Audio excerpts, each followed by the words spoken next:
A parade and a summit in China underscore how European security will never be the same again. This week, Russian President Vladimir Putin had a clear message for Ukraine and its European allies. Moscow can keep going, because we have powerful friends.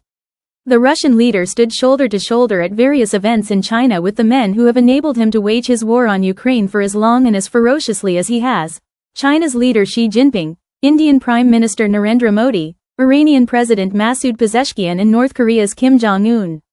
More than 3 years into what Putin once thought would be a quick takeover of his much smaller and weaker neighbor, Russia would be unable to sustain the fight without Chinese and Indian money, Iranian weapons and, to a lesser extent, manpower from North Korea. But the messaging from both the summit and military parade hosted by China this week went well beyond the war in Ukraine. The leaders who gathered in China may not agree on everything.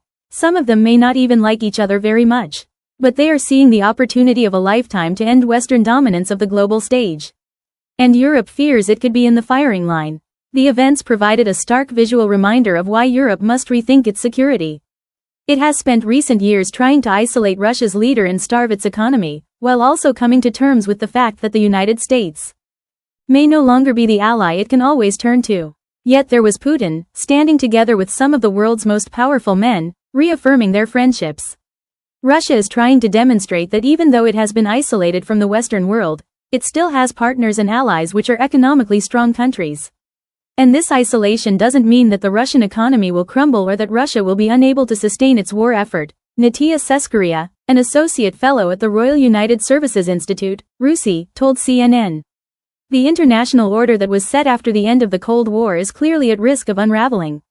The U.S. has been retreating from the global stage under President Donald Trump and his America First agenda. Meanwhile, Europe is battling its own demons, including a surge in far-right nationalism and economic pressures. Russia, China, India and other countries that did not like the idea of a U.S.-dominated world suddenly saw an opening. The established dominance of the Western alliance in international affairs is receding, and they see the opportunity to start to, in a serious way, re-engineer the international system. John Locke, head of foreign policy at the New Eurasian Strategies Center think tank, told CNN. This week has laid these ambitions bare for everyone, including Trump, to see. Trump did get the message. Please give my warmest regards to Vladimir Putin and Kim Jong-un, as you conspire against the United States of America, he wrote in a message to Xi. Strings attached. Despite all the recent hand-holding and smiles, China's and India's approach to Russia's war in Ukraine is dominated by pragmatism, analysts say. The two consistently profess their neutrality on the war, while at the same time fueling it by providing financial lifelines to Russia. China and India were more than happy to step in when Ukraine's Western allies slapped sanctions on Russian oil, a key moneymaker for Moscow. They get cheaper energy supplies as a result, but experts say the relationship is not just about the money. While neither China nor India is willing to enter into a direct confrontation with the West, both are happy to see Russia pushing an anti-Western agenda. China is much closer to Russia when it comes to multipolarity and decreasing the Western influence in general. There is an ideological affinity and there is a pure economic interest as well, Seskaria said. Locke said Russia's push against the US-dominated world order also plays well into the Indian narrative. I think the Indians are not unhappy to see Russia pushing this agenda of fighting the corner of the global south and ensuring that the system of global governance is adapted to accommodate the rising economies with large populations, he told CNN. Beijing and Delhi are now the world's two largest buyers of Russian oil and coal, with China also being the second biggest buyer of Russia's gas and oil products.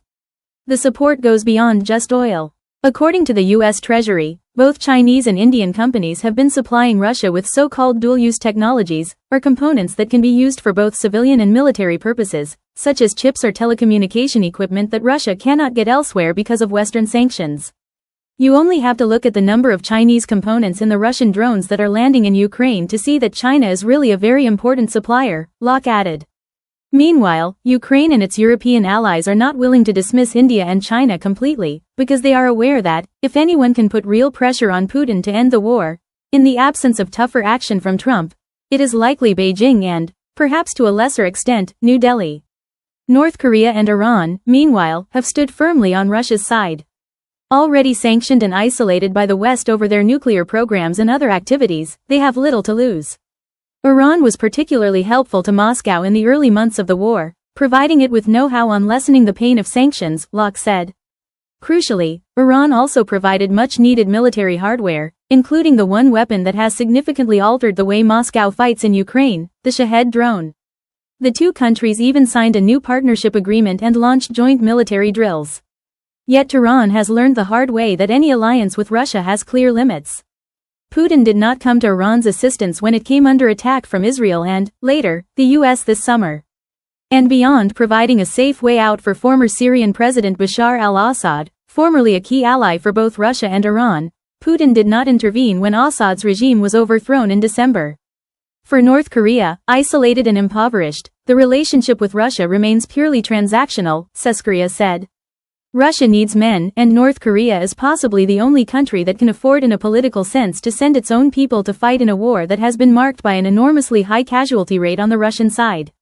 They don't have much to lose, in a sense that there is no public opinion or any resistance that can go against the decision of Kim to send troops to Ukraine, Seskuria said.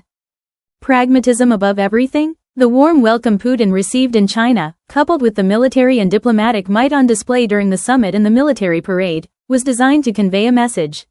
Here we have this symbol of a group of countries that are not best friends as such, but have common strategic interests and that are able to align, and they're able to show to the US and its allies that they are a force to be reckoned with, Locke said. This is unsettling, to say the least, and some would say disturbing, but you then have to ask how sustainable is this, he said. The shifts the events in China represented did not happen overnight. Europe might have been caught off guard when Russia launched its full-scale invasion of Ukraine, but it has changed since then. We are starting to see now what the Europeans are made of, and in terms of defense developments in Europe, we can see some remarkable changes, Locke said. Things that would have been unthinkable just a few years ago, such as Germany changing its constitution to boost defense spending or the staunchly neutral Sweden and Finland joining NATO, are now happening because of the geopolitical shifts that were on display this week.